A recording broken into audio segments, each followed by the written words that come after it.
Hello મિત્રો, બધાને નમસ્કાર. કથા પણ આપણી, વ્યથા પણ આપણી. મિત્રો, આપણા બધાનો જાત અનુભવ છે કે આપણા જીવનમાં ક્યારેક ક્યારેક એવી ઘટના ઘટે કે આપણને વહાલથી ઈશ્વરને ભેટવાનું મન થાય, એને પ્રાર્થના કરવાનું મન થાય, એના પ્રત્યે કૃતજ્ઞતા વ્યક્ત કરવાનું મન થાય અને એની સાથે વાતો કરવાનું મન થાય કે વાહ ભગવાન વાહ, કેવું સરસ મને સુખ આપ્યું, કેવી સુંદર મજાની મારી જે બધી અપેક્ષાઓ હતી એ કેવી સરસ રીતે પૂરી કરી, આવું થાય.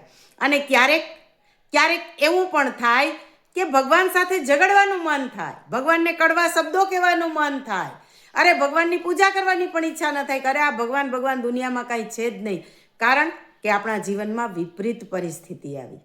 મિત્રો, આ આપણા બધાનો જાત અનુભવ છે. તો વિચારવાનું એ છે કે મને ગમે એવી પરિસ્થિતિ નિર્માણ થાય તો મને આનંદ આવે, મને ન ગમે એવી પરિસ્થિતિ નિર્માણ થાય તો મને દુઃખ થાય. પણ એ પરિસ્થિતિ ભગવાન નિર્માણ કરતા નથી. ક્યારેક આખું જગત કડવું લાગે, જગતનો નાથ પણ કડવો લાગે, ક્યારેક આખું જગત સારું લાગે, જગતનો નાથ પણ સારો લાગે. પણ આપણા જીવનમાં જે પરિસ્થિતિ નિર્માણ થાય છે એના માટે જવાબદાર આ જગત કે આ જગતનો નાથ નથી, આપણે પોતે છીએ. આપણા જ કરેલા કર્મો છે એ આપણી સામે આવે છે અને ત્યારે આપણે સુખી અથવા તો દુઃખી થઈ જઈએ છીએ. અરે મરવા કાંઠે પહોંચ્યા હોઈએ છતાંય આપણી માયા મરતી નથી. એક બાજુથી એવું કહેતા હોય કે આટલી બધી પીડા, આટલી બધી વ્યથા, હવે તો ભગવાન મોત મોકલે તો સારું, અને બીજી બાજુ ક્યાંયથી રૂપિયા મળે તો ઝડપી લઉં, છેતરી લઉં, કોઈના પૈસા લઈને હું પૈસાદાર થઈ જાઉં. અરે પણ આ બધું લઈને આખરે કરવાનું શું છે, એવું તો આપણે ક્યારેય વિચારતા જ નથી. મિત્રો, આપણને ક્યારેય સંબંધ સારા ન લાગ્યા, સંપત્તિ જ સારી લાગી, પૈસો જ સારો લાગ્યો, પરિવાર સારો ના લાગ્યો, સ્વાર્થમાં જ હંમેશા આપણે રચા પચા રહ્યા, ક્યારેય આપણે સ્નેહની સરવાણી તો વરસાવી જ ના શક્યા. અને હજી મરવા કાંઠે પહોંચ્યા પછી પણ જો જરા પણ સુધાર કે બદલાવ ન આવે તો શું ખરેખર આ માણસનું ખોડિયું પણ આપણે માણસ કહેવાને લાયક ખરા? આજ સવારે એક બેન મળ્યા, ખૂબ ગુસ્સામાં હતા કે આ શિવરાત્રિમાં આમંત્રણ આપ્યું છતાં એક ઘરમાં નાના એવા યજ્ઞનું આયોજન હતું પણ મારા નણંદ આવ્યા જ નહીં.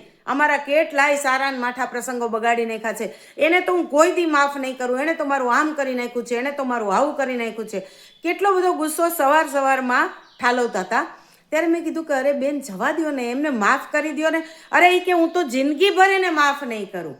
ત્યારે મેં એને કીધું કે બેન, એને માફ કરવા એના માટે નથી, એ તો માફીને લાયક છે જ નહીં, પણ તમે પોતે તો શાંતિને લાયક છો ને. તમારી પોતાની શાંતિ માટે તમારે એને માફ કરી દેવા જોઈએ. મિત્રો, કોઈ પણ વ્યક્તિને માફ ન કરી શકીએ એ આપણા બધાના મગજમાં એવો ગુસ્સો આવે છે, પણ આપણે જો શાંતિથી વિચારીએ ને તો ખબર પડે કે કોઈ પણ વ્યક્તિ છે એ વ્યક્તિને આપણે ચાહવાનાય નથી, આપણો એની સાથેનો સંબંધ પણ સારો નથી, છતાંય એને માફ કરવા એટલે એના પ્રત્યે પ્રેમ છે, લાગણી છે એવું નથી. પણ આપણી જાત પ્રત્યે આપણને પ્રેમ છે, આપણા પોતાનો જે મનુષ્ય જન્મનો જે જિંદગીમાં મળેલો સમય છે એ કિંમતી છે. જો એ કિંમતી હોય, આપણી જાત કિંમતી હોય, આપણી જાતનું આપણા માટે મહત્વ હોય તો આવા લોકોને હંમેશા માફ કરી દેવા. એ એના માટે નથી, આપણા પોતા માટે છે. અને એટલે જીવનમાં ઘટતી આ બધી આપણી જ વ્યથાઓ અને આપણી જ કથાઓ છે.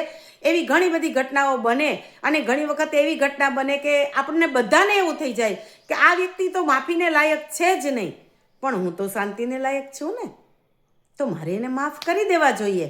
અને આ શિવરાત્રિના દિવસો, આવા પવિત્ર દિવસો, આમ તો આપણા માટે મનુષ્ય જન્મની અંદર મળેલો એક એક દિવસ, એક એક કલાક, એક એક ક્ષણ કિંમતી છે. જો સમજીએ ને તો એને કોઈની નિંદામાં કે કોઈની મગજમારીમાં વેડફાય નહીં. કેટલી કિંમતી છે આપણા એક એક ક્ષણ, તો એમાં વિચારીએ તો આપણને સમજાય કે વાત તો સાચી છે. કોઈની માફ ન કરી શકું ને એણે આવું કર્યું, એણે આવું કર્યું, યાદ રાખીને મોટા ને મોટા ટોપલા માથા ઉપર ભરાઈ ગયા છે. એનો વજન આજે આપણને દબાવી દે છે.